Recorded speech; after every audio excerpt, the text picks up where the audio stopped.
This video is a quiet space for rest and letting go. Here, you will hear gentle Zen stories inspired by the Buddha's teachings, shared slowly to calm the mind and ease the heart. These stories are not meant to be studied or remembered. You can simply listen or allow yourself to drift in and out of sleep. There is nothing you need to do and nothing you need to achieve. Just let the words flow gently in the background as you settled into rest and allow peace to unfold naturally. Lie down in a position that feels most comfortable for you. Allow your body to settle just as it is.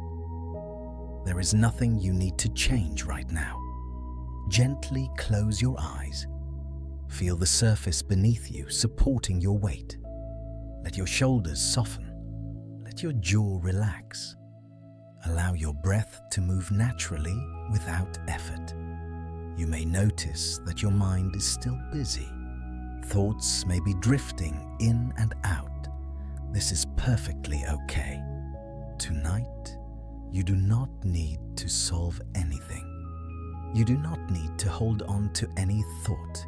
You are allowed to rest. As you breathe out, imagine the day slowly loosening its grip on you. Each moment that has passed no longer needs your attention. Each worry can wait until tomorrow.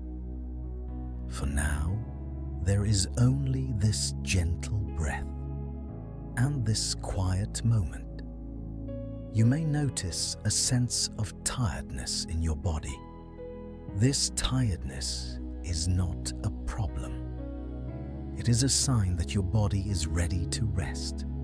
Allow yourself to sink into it. Allow yourself to be held by stillness. With each soft breath out, feel yourself drifting slightly deeper, not forcing sleep, just allowing rest to arrive when it is ready.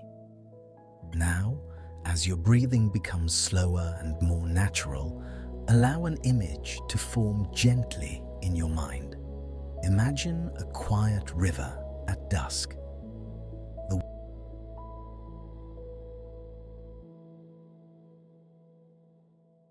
There is no wind, no rush, only calm movement like a long, steady breath. On the riverbank stands a simple wooden dock. Nothing ornate, nothing demanding your attention, just a place where one can sit and observe. A monk comes into view. He is not in a hurry. His movements are unhurried and natural. He carries no burden on his back, no expression of strain on his face. He steps into a small wooden boat and gently pushes off from the dock. The boat glides into the river without effort. The water accepts it quietly. The monk sits down and allows the current to guide him. He does not row. He does not resist. He simply allows the river to carry him forward. As the boat moves, the monk looks around with calm awareness. He watches the surface of the water ripple and smooth itself again. He listens to the soft sounds of nature, birds settling in the distance, water touching wood. His mind is clear, not because he has forced it to be clear, but because there is nothing he needs to cling to. As the boat continues downstream, another boat appears in the distance. It is drifting slowly toward him.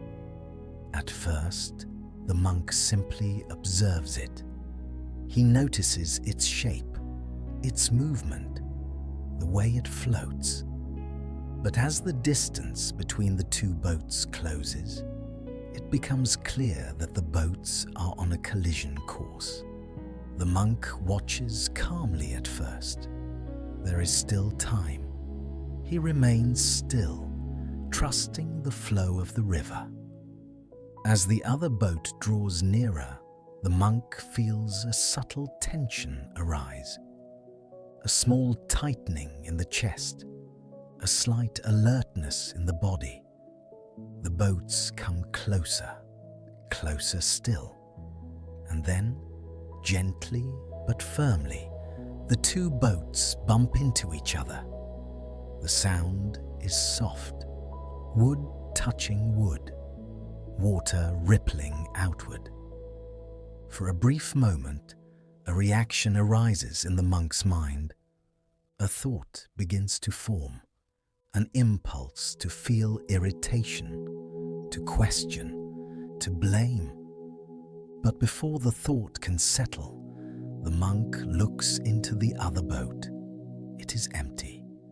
There is no one inside, no rower, no careless traveler, just an empty boat drifting freely. The monk notices how quickly the tension dissolves. The irritation fades before it can take root. There is nothing to blame, nothing to confront. The monk gently steadies his own boat and allows the empty one to drift away.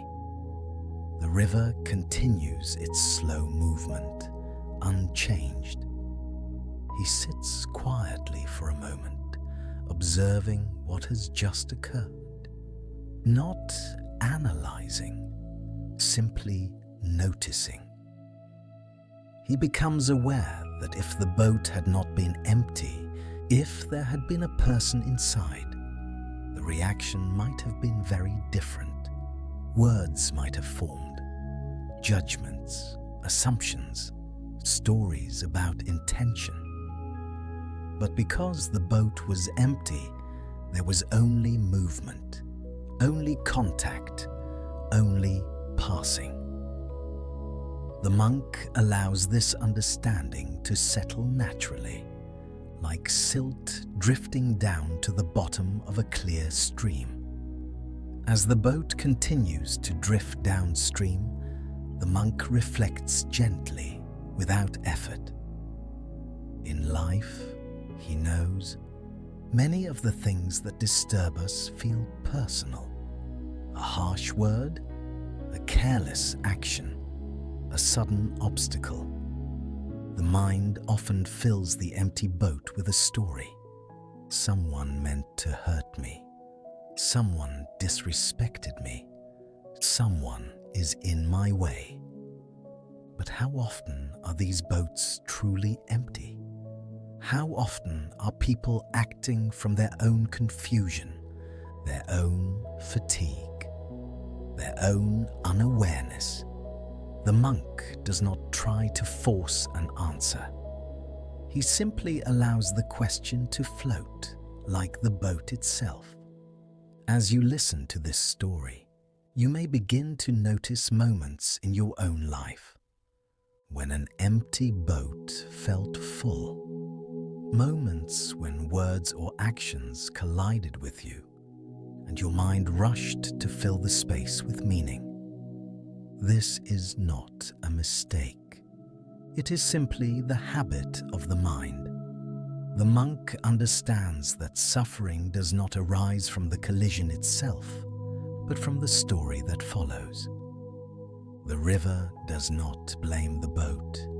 The water does not resist the ripple. Everything moves on naturally. As the monk continues his journey, the sky begins to darken. The colors soften. The world becomes quieter. He feels the steady rhythm of the river beneath him. There is nothing more to do, nothing more to consider. He allows the lesson to sink in, not as a concept, but as a felt understanding. When there is no self to defend, no story to protect, even collisions lose their power. The monk's breath remains slow and steady. His body remains relaxed. His mind remains open and spacious. Eventually, the boat reaches a bend in the river, where the current slows. The monk gently guides the boat toward the shore. He steps out onto the soft earth and pauses.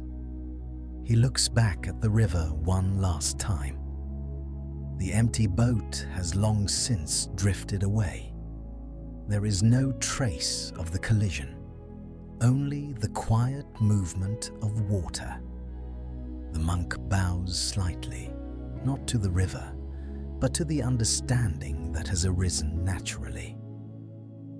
Now gently allow the image of the monk and the river to soften in your mind.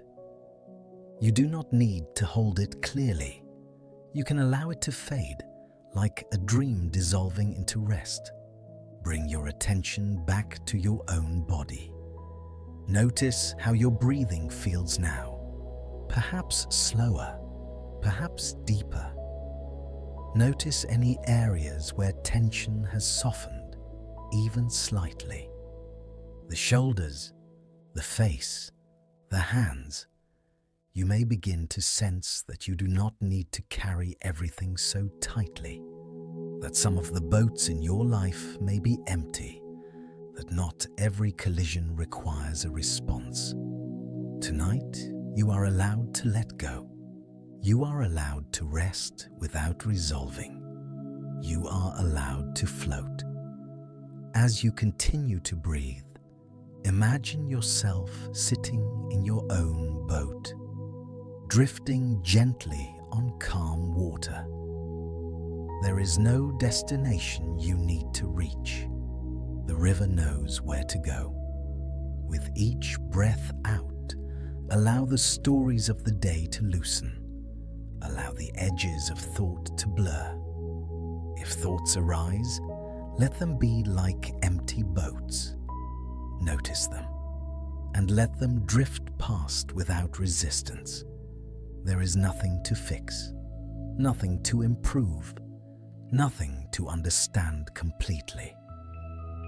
There is only this moment, this breath, and the quiet permission to sleep. Allow your body to grow heavier. Allow your mind to grow softer. Allow rest to come when it is ready. The river continues to flow. The night deepens, and you are safe to let go. Remain just as you are. There is nothing you need to adjust. Let your body continue to rest where it is, supported and held. Allow the breath to move naturally without direction. If thoughts are still present, there is no need to follow them. They can drift by like distant sounds, heard but not engaged. With each quiet breath out, feel a subtle softening, a loosening of effort, a gentle release of holding. There is nowhere else you need to be, nothing else you need to do.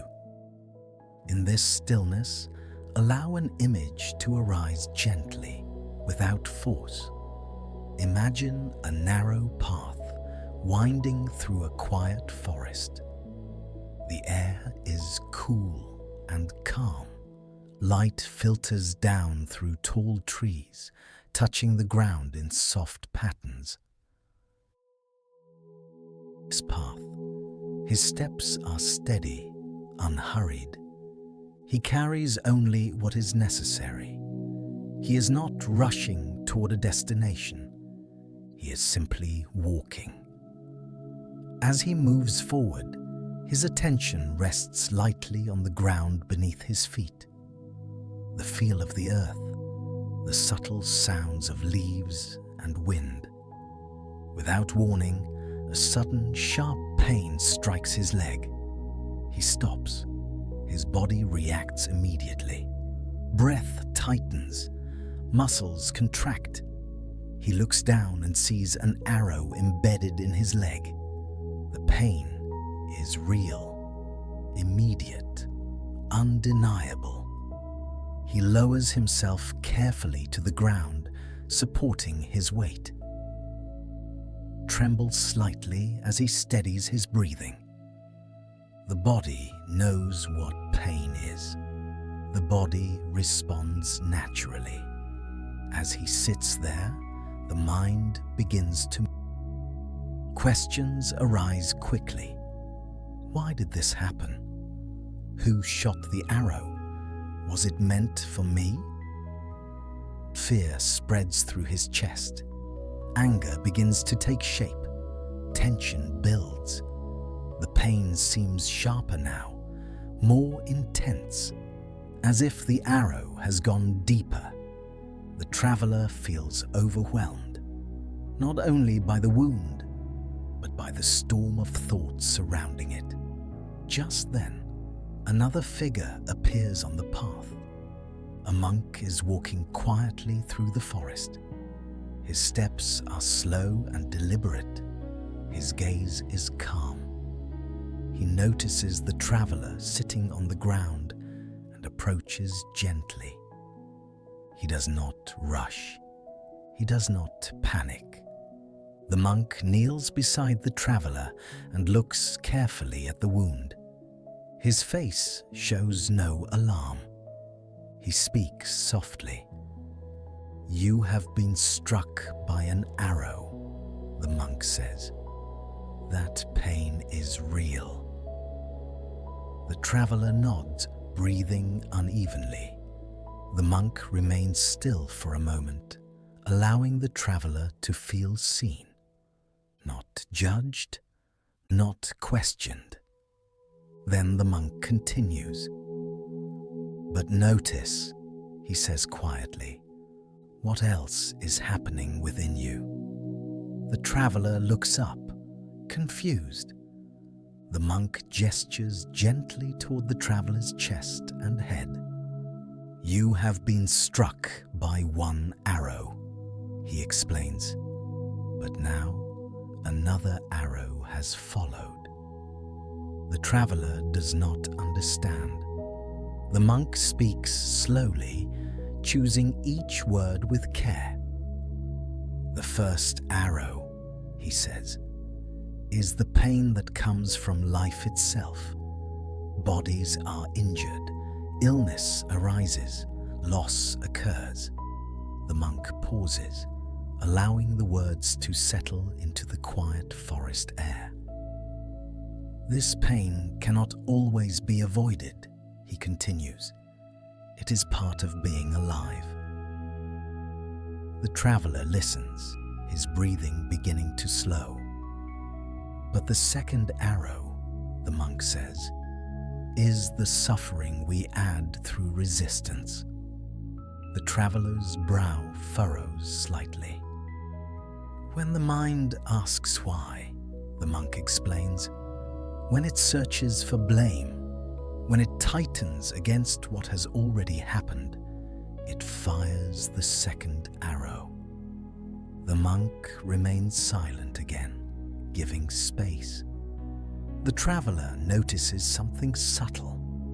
As he listens, the sharp edge of the pain softens slightly. It is still there, but it feels different. The monk gently tends to the wound, removing the arrow with steady hands. He cleans the injury carefully. As the monk works, he remains fully present. No hurry, no tension. The traveler begins to notice the difference between the pain in his leg and the pain in his mind. The first remains. The second begins to fade. When the monk finishes, he sits quietly beside the traveler. Neither speaks for a while. The forest holds them in stillness. Eventually, the traveler speaks.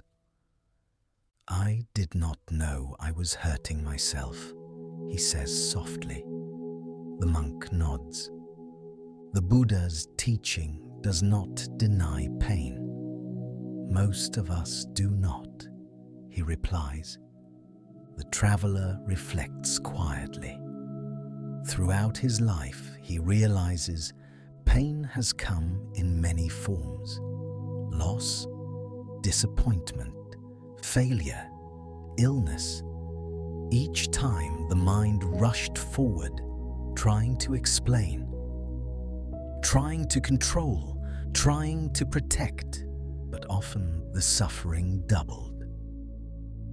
As you rest now, you may notice moments in your own life when the second arrow followed the first.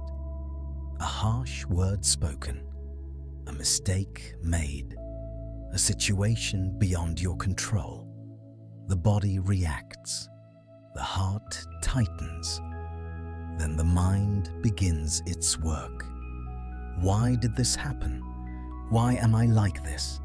Why can't things be different?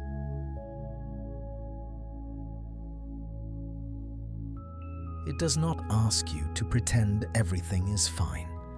It simply invites you to notice when suffering is being added unnecessarily. As you breathe gently now, notice any sensations in your body, perhaps discomfort, perhaps fatigue, perhaps heaviness. Allow these sensations to be present without judgment. This is the first arrow.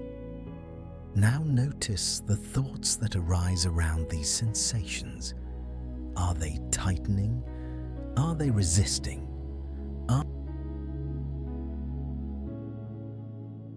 If so, this may be the second arrow. You do not need to push it away. You do not need to fight it. Simply notice, breathing in, breathing out. The monk stands slowly and prepares to continue on his path.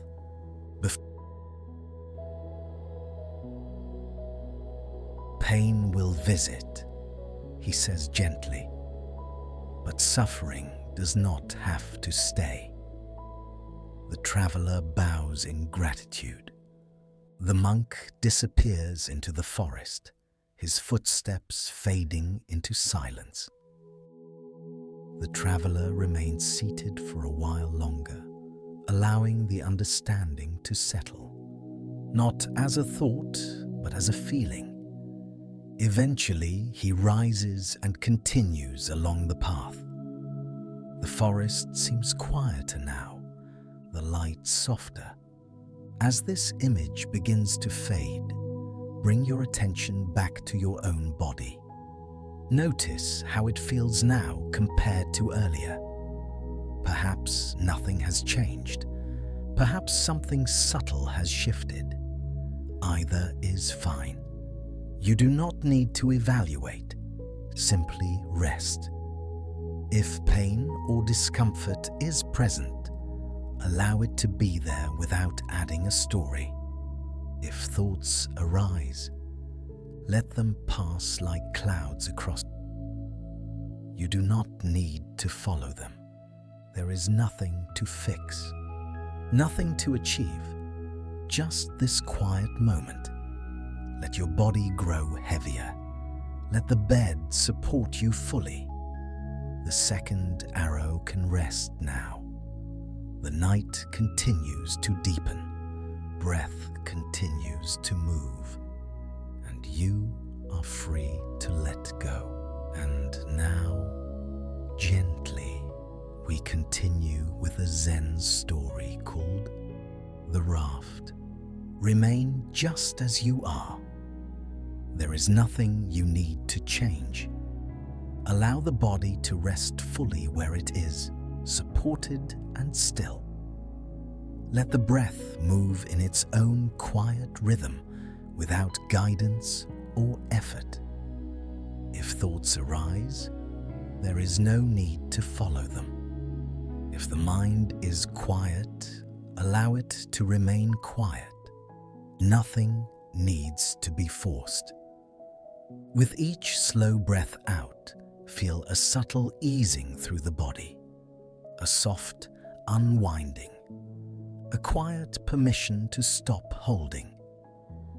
In this gentle stillness, allow an image to form naturally. Imagine a wide river stretching across the land. The water moves steadily, neither fast nor slow. Its surface reflects the open sky above, pale and spacious.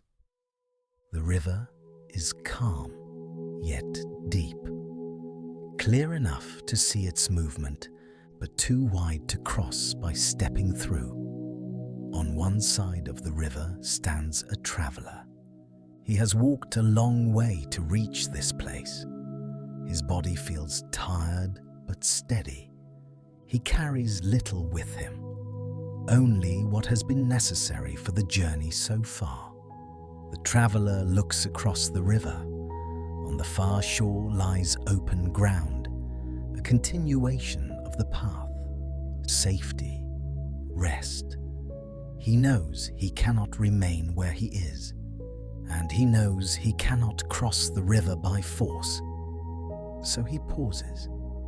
He breathes. He looks around carefully. Nearby, along the riverbank, he notices fallen branches, long reeds growing at the water's edge, loose bark resting near old trees. Nothing here looks special. Nothing looks permanent. Nothing looks designed. Yet, quietly, an understanding begins to form. The traveler starts to gather what is available. He does not rush. He does not hurry his hands.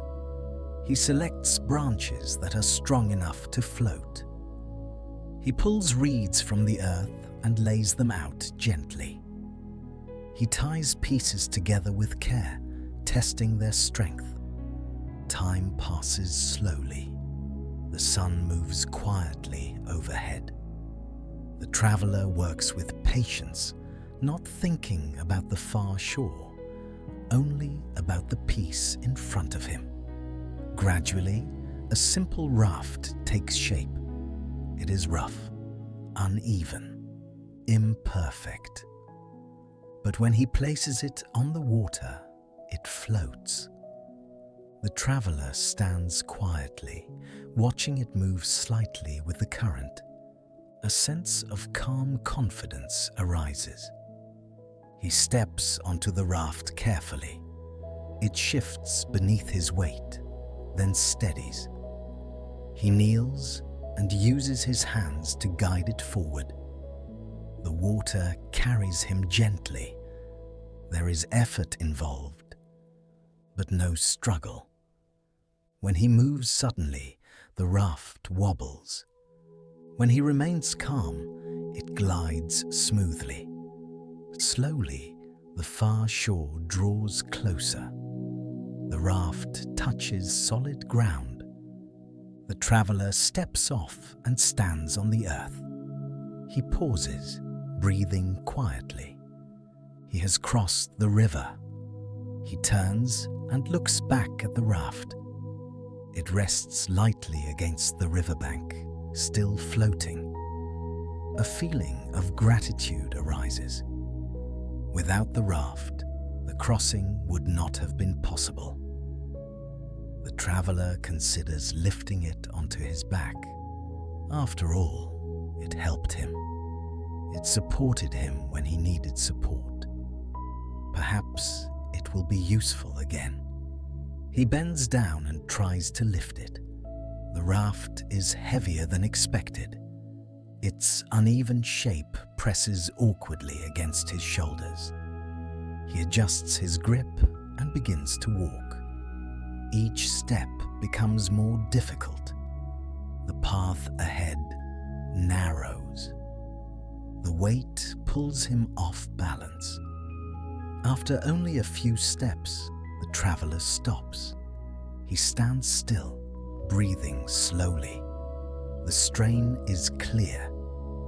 In this quiet pause, understanding arises gently.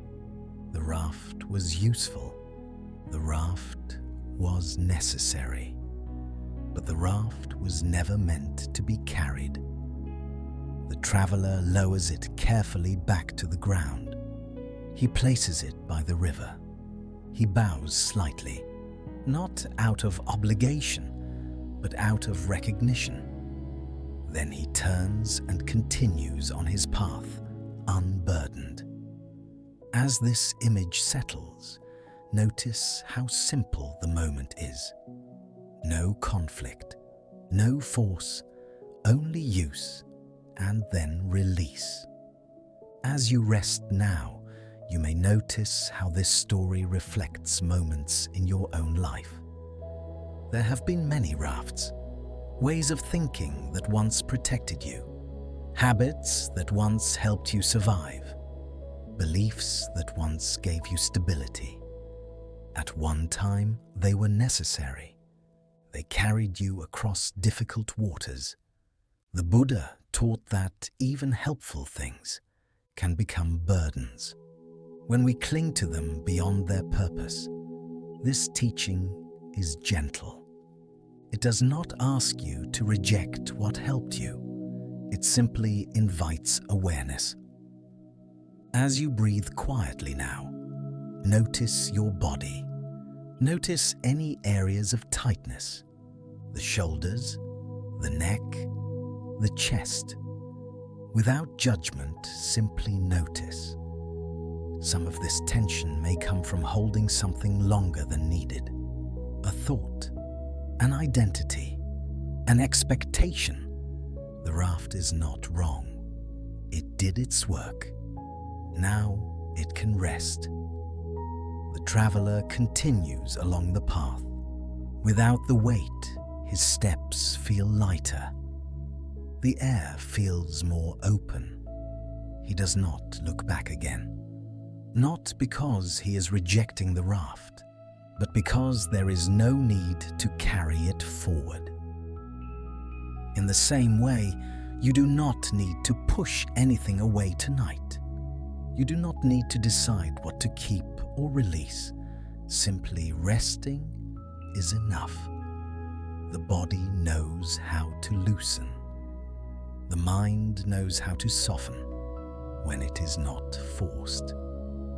Breathing in, breathing out. If thoughts arise, notice whether they feel heavy, awkward, like something being carried unnecessarily. You do not need to drop them forcefully. You can simply set them down for now. They will still be there if they are needed again. But for this moment, rest is enough. The image of the river begins to fade. The traveler continues on, then dissolves into stillness. Only quiet remains. Your breathing continues. The night deepens. There is nothing more to understand, nothing more to hold. Just this gentle letting go. Allow your body to grow heavier. Allow the mind to become spacious. Sleep may come slowly or quickly. Either way is fine. The raft can rest by the river, and so can you. And now, gently, we continue with a Zen story called Kisa Gotami and the Mustard Seed. Remain as you are. Let the body continue to rest, supported and still. There is no need to change the breath, no need to guide it or slow it. Simply allow it to move on its own. If the mind is quiet, let it be quiet. If thoughts drift through, let them drift through. Nothing needs to be held. In this gentle openness, allow an image to arise naturally. Imagine a small village resting beneath a wide sky. The houses are simple. The paths are worn smooth by many feet. Life here moves slowly. People rise with the sun. They work, they rest, they gather. Among them lives a woman named Kisa Gotami. She is not wealthy. She is not powerful. She lives a simple life. She has known joy. She has known effort. And recently, she has known deep sorrow. Her child, her only child, has died. Kisa Gotami holds the small body in her arms. She cannot accept what has happened. The child looks as if he is sleeping. His face is peaceful. Too peaceful. Kisa Gotami walks through the village knocking on doors. She asks each person she meets for medicine. "My child is sick," she says. "He will wake if I find the right cure." Some villagers look away. Some speak gently. Some say nothing at all. They know what she cannot yet accept. Still, she continues. Her feet move through the dust of the village. Her arms tighten around the child. Eventually, someone speaks to her with compassion. "Go to the Buddha," they say. "He teaches the way beyond suffering." Kisa Gotami lifts her head. Hope flickers. She begins the journey to find the Buddha. When she reaches him, she kneels before him. Her voice trembles. "My child has died," she says. "Please give me medicine to bring him back." The Buddha looks at her quietly. His gaze is calm, steady, and kind. "I can help you," he says gently. "But first, bring me a mustard seed." Kisa Gotami's heart lifts. A simple task, a clear path. "But," the Buddha continues, "the mustard seed must come from a house that has never known death." Kisa Gotami bows deeply and leaves at once. She moves quickly through the village. She knocks on the first door. "Do you have a mustard seed?" she asks. "And has no one in your house ever died?" The villagers shake their heads. "Yes, we have mustard seeds," they say. "But death has visited us." She moves on, house after house, door after door. Each family has known loss, a parent, a child, a partner, a friend. The sun moves across the sky as Kisa Gotami walks. Her steps grow slower, her arms grow heavy. She begins to listen to the stories people tell her, their grief, their memories. She sees tears in their eyes. She hears her own pain echoed in their voices. Gradually, something within her begins to soften. As evening approaches, Kisa Gotami stops walking. She looks down at the child in her arms. She sees clearly now. Death has touched every home. Suffering is shared. She returns to the Buddha. She kneels before him, empty-handed. "I could not find a house untouched by death," she says quietly. The Buddha nods. "What you have learned," he says gently, "is that loss is part of life. No one is spared." Kisa Gotami feels her grief fully now. Not resisted, not denied. She weeps, not alone, but held by understanding. She lays her child down. She allows herself to grieve. In time, the weight in her chest begins to ease. Not because the pain disappears, but because she no longer carries it alone. As this story settles, allow its meaning to remain soft. There is no need to analyze. As you rest now, you may notice moments of loss in your own life. Small losses, large ones. Moments when something changed and could not be undone. The Buddha's teaching does not ask you to push grief away.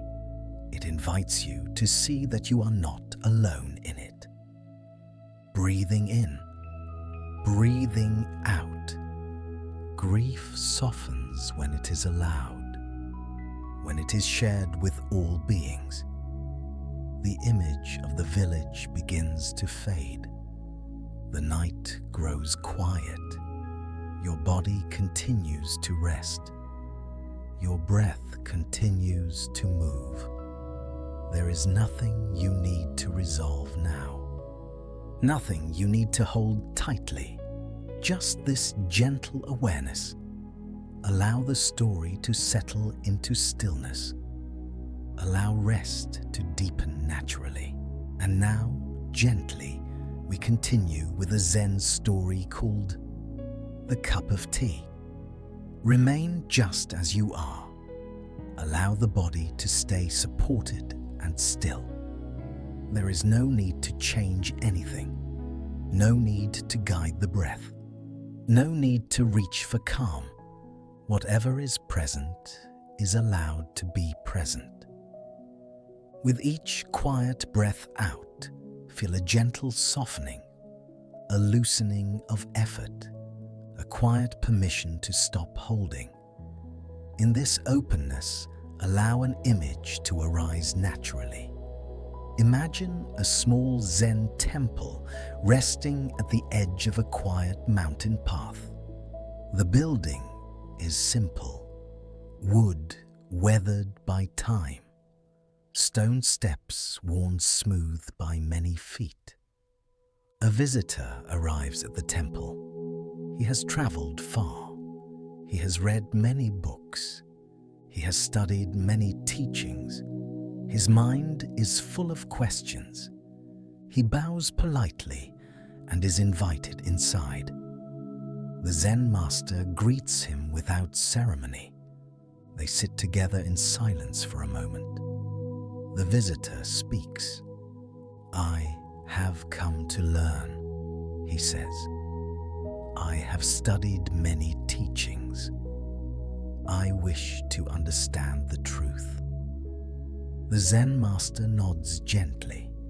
Without speaking, he rises and prepares tea. He places a cup between them. He begins to pour. The tea flows into the cup slowly and steadily. The cup fills. The master continues pouring. Tea spills over the edge.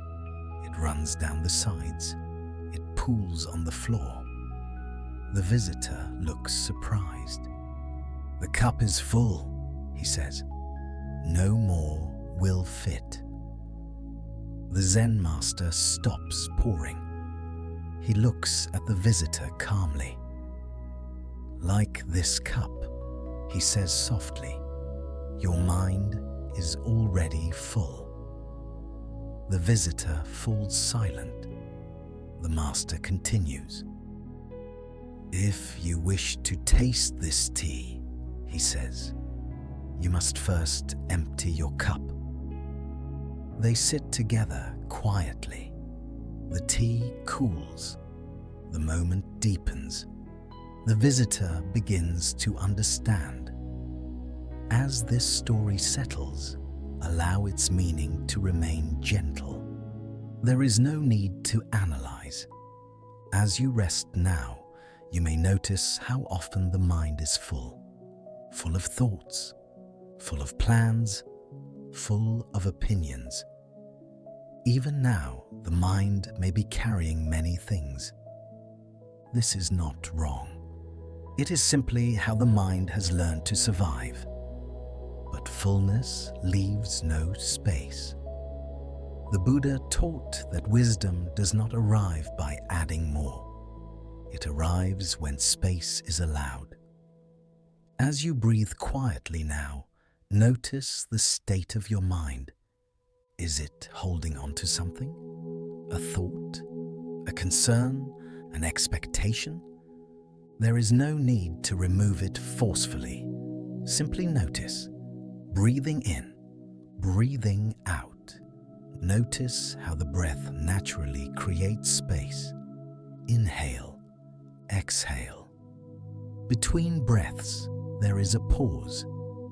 That pause is not empty in a lacking way. It is empty in a spacious way. The Zen master does not ask the visitor to forget what he knows. He does not ask him to reject learning. He invites him to set things down for a moment. In the same way, you are not being asked to stop thinking forever. You are only being invited to rest from holding. As the visitor sits quietly, his questions soften, not answered, but no longer urgent. The master pours fresh tea. This time, the cup is empty. The tea settles calmly inside. The visitor lifts the cup and drinks. The taste is simple, warm, clear, nothing extraordinary, nothing hidden. As you rest now, you may notice that when the mind is quiet, simple things become enough. The weight of the body, the rhythm of breath, the feeling of being supported. There is nothing missing. Thoughts may still arise. That is natural. But you do not need to invite them in. You do not need to hold them. You can let them pass. Like tea overflowing a full cup, thoughts spill away when there is no grasping. The image of the temple begins to fade. The master and visitor dissolve into stillness. Only quiet remains. Your body continues to rest. Your breath continues to move. You do not need to fill this moment with anything. Space is already here. Allow yourself to rest inside it. And now, gently, we continue with a Zen story called The Burning House. Remain as you are. Let the body stay supported and heavy. Let the breath come and go without effort. There is nothing you need to manage right now, nothing you need to solve. This moment is allowed to be simple. With each slow breath out, feel the body soften a little more. The shoulders ease, the jaw loosens. The mind does not need to hold so tightly. In this quiet space, allow an image to appear naturally. Imagine an old wooden house standing at the edge of a village. It has been there for many years. The beams are dry from age. The rooms are filled with familiar objects gathered over time. Inside the house, children are playing. They run from room to room. They laugh. They invent games with whatever they find. Some chase each other down narrow hallways. Some play with small carts and toys. Some hide behind curtains and furniture. They are completely absorbed.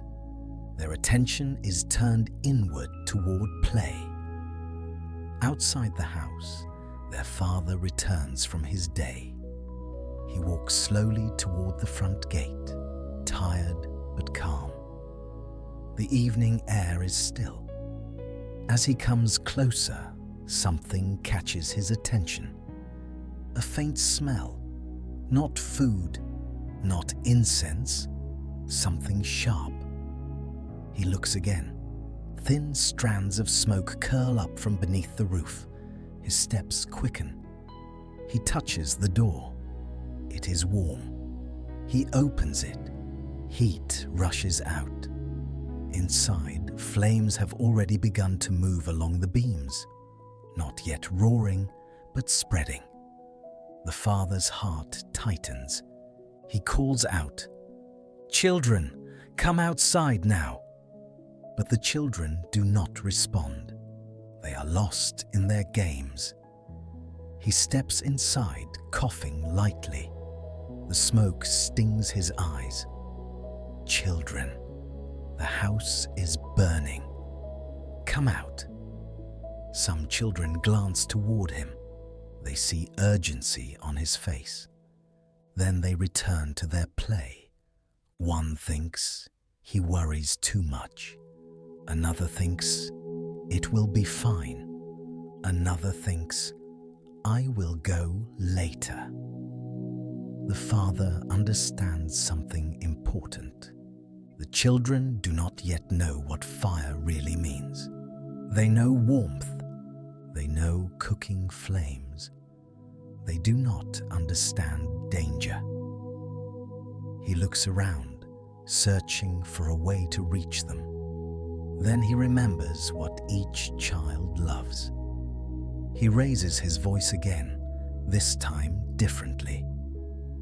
"Children, I have brought wonderful carts for you. Carts pulled by goats, and carts pulled by deer, and carts pulled by oxen.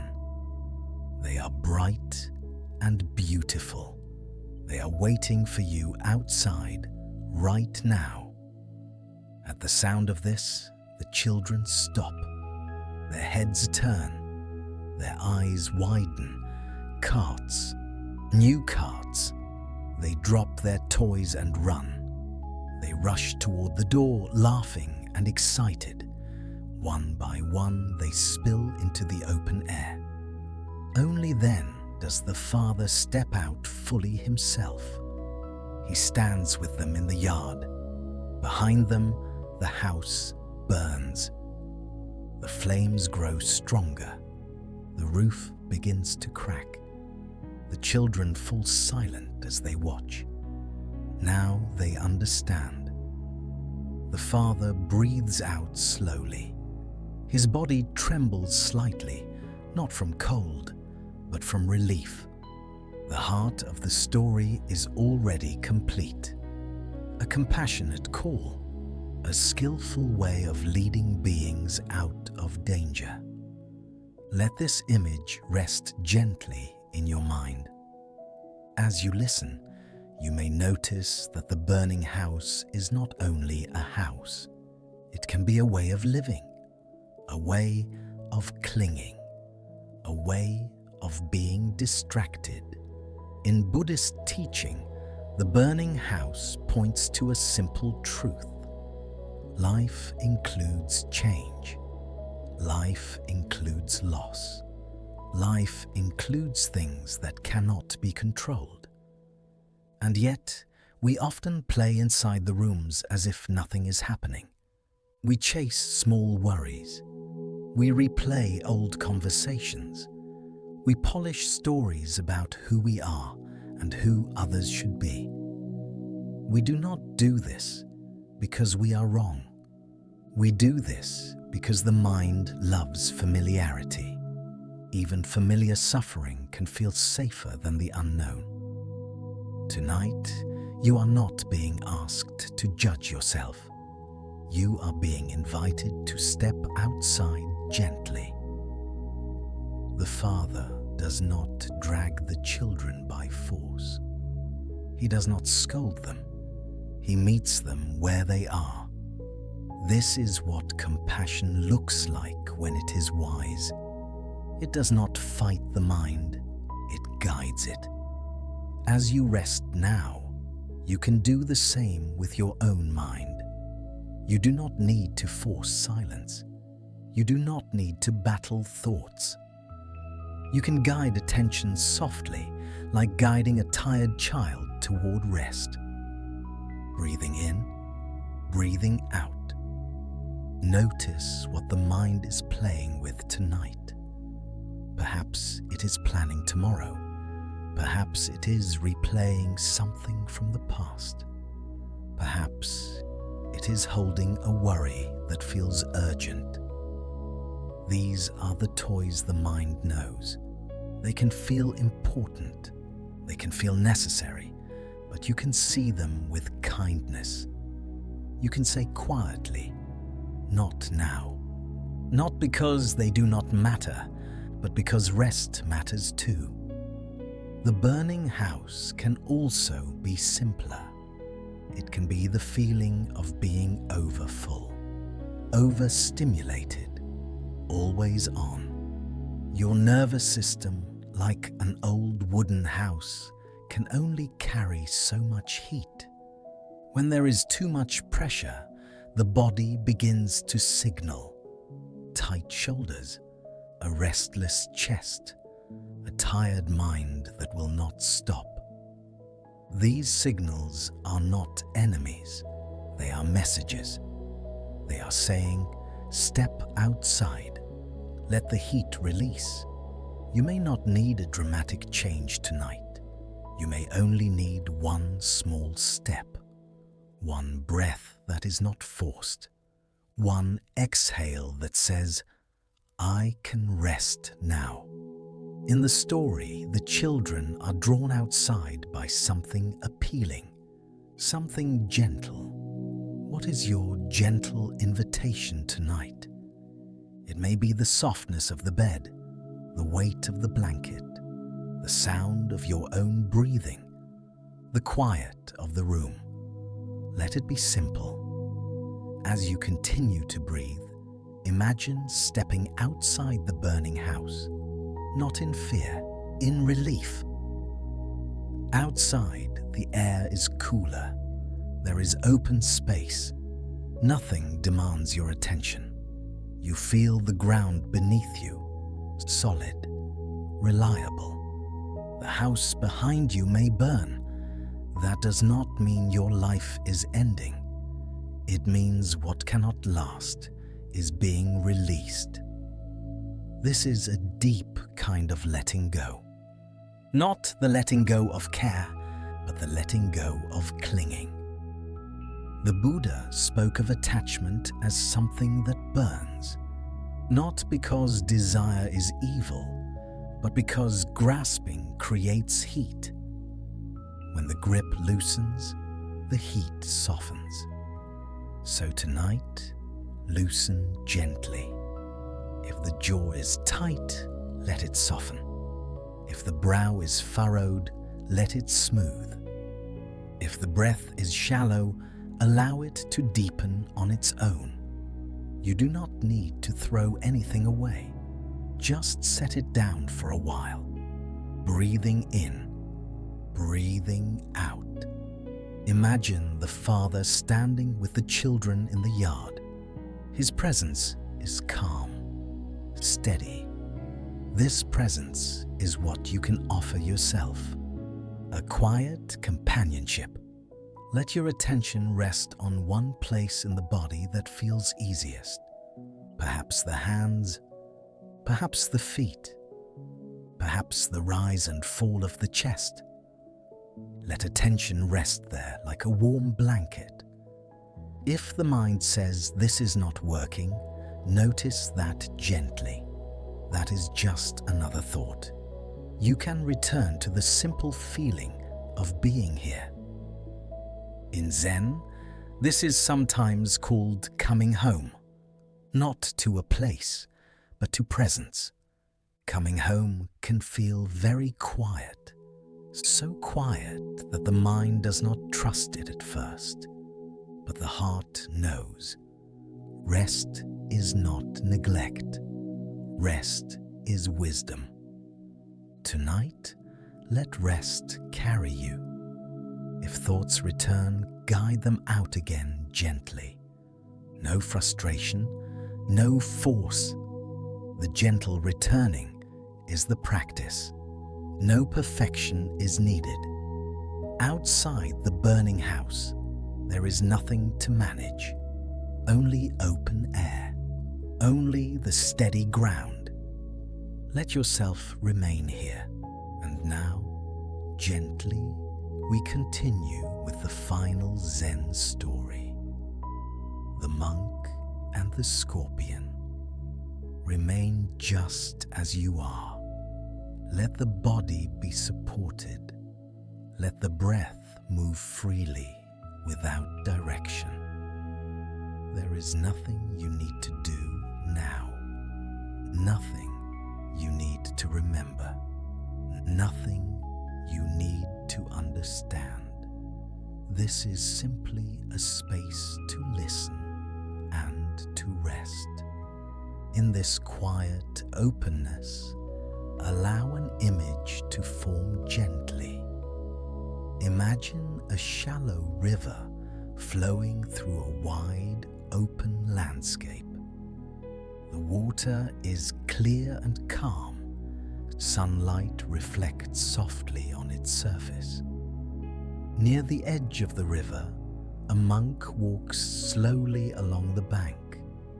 His steps are steady, his posture relaxed. He carries nothing in his hands. He's simply walking, aware of each moment. As he moves, he notices something in the water. A small movement, a dark shape struggling against the current. He looks closer. A scorpion has fallen into the river. Its legs move quickly, desperately. The water carries it downstream. The monk kneels beside the river without hesitation. He reaches his hand into the water and gently lifts the scorpion out. The moment his fingers touch it, the scorpion stings him. Sharp pain shoots through his hand. The monk winces slightly and releases the scorpion. It falls back into the river and is carried away again. The monk watches it struggle. Without anger, without frustration, he reaches in again. He lifts the scorpion carefully. Again, it stings him. The pain is immediate. His hand trembles. A traveler walking along the path stops and watches. He cannot understand what he is seeing. "Why do you keep doing that?" the traveler asks. "The scorpion keeps stinging you." The monk looks at the traveler calmly. "It is the nature of the scorpion to sting," he says. "It is my nature to help." Once more, the monk reaches into the water. This time, he gently scoops the scorpion up using a leaf. He places it safely on dry ground, away from the river. The scorpion crawls away and disappears into the grass. The monk rinses his hand in the water. The pain slowly fades. The traveler remains silent. As this image rests in your mind, let it remain soft. There is no need to analyze. This story is simple but deep. The monk does not help because the scorpion will change. He does not help because he expects gratitude. He helps because helping is who he is. As you rest now, you may begin to notice how often we change our nature in response to pain. Someone hurts us. Someone disappoints us. Someone reacts from fear or confusion. And we harden. We withdraw kindness. We build walls. We decide to stop caring. This is understandable. Pain teaches caution. But the Buddha's teaching points to something quieter. Compassion is not a transaction. It is not given only when it is safe. It is not offered only when it is returned. Compassion flows from understanding. The monk knows the scorpion is acting according to its nature. He does not take the sting personally. In the same way, many people in our lives act from their own wounds, from their own fear, from their own conditioning. This does not mean harm should be accepted or ignored. The monk does not keep grabbing the scorpion with bare hands. He uses a leaf. Compassion includes wisdom. As you breathe quietly now, notice where this story touches your own life. Perhaps you have been stung before by words, by actions, by neglect. Perhaps you learned to close your heart as a result. That closing may have protected you at one time. But tonight, you are not being asked to reopen everything. You are simply being invited to rest, to notice that your nature, beneath defenses, is still gentle, breathing in, breathing out. The monk's action does not come from effort. It comes from clarity. He does not argue with reality. He does not demand the scorpion be different. He simply responds with care, guided by awareness. As you rest now, consider how often you struggle because you expect life to behave differently. You expect people to be more aware. You expect situations to be fair. You expect pain to make sense. When these expectations are not met, suffering multiplies. The Buddha taught that suffering lessens when we see clearly. Seeing clearly does not mean becoming cold. It means becoming spacious. You can be kind without being naive. You can be open without being unprotected. You can care without clinging. The monk uses a leaf. This is the balance. In your own life, the leaf may be boundaries, rest, distance, silence. Compassion does not require self-sacrifice. It requires presence. As the river continues to flow in your imagination, allow the scene to soften. The monk rises and continues his walk. The traveler remains behind, thoughtful. Now, gently bring your attention back to your body. Notice the weight of your hands, the warmth of your legs, the rise and fall of your breath. There is nothing you need to prove, nothing you need to fix. You may notice feelings in your chest, tenderness, weariness, relief. All are welcome.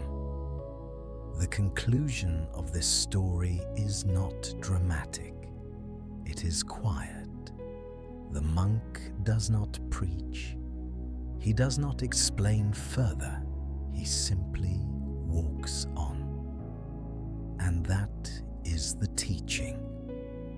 In Zen, wisdom is often shown through action, not words. The action here is simple. Respond from your deepest nature, not from reaction.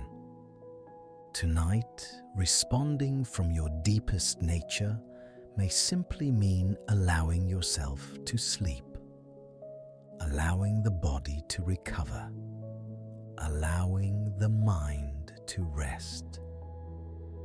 You do not need to solve the world before you rest. You do not need to heal everything tonight. Even the Buddha rested. As you lie here now, notice how much effort you no longer need. The day is over. The mind can loosen its grip. If thoughts arise, you can observe them kindly, like the monk observing the scorpion. You do not need to grab them. You do not need to fight them. You can let them pass, breathing in, breathing out. This is compassion turned inward. Let yourself be helped by rest. Let the river carry the remaining thoughts away. You have listened. You have arrived. There is nothing more required of you. Now, allow the story to fade. Allow the words to dissolve into quiet. Let the night hold you. Sleep can come naturally, gently, in its own time. You are safe to rest.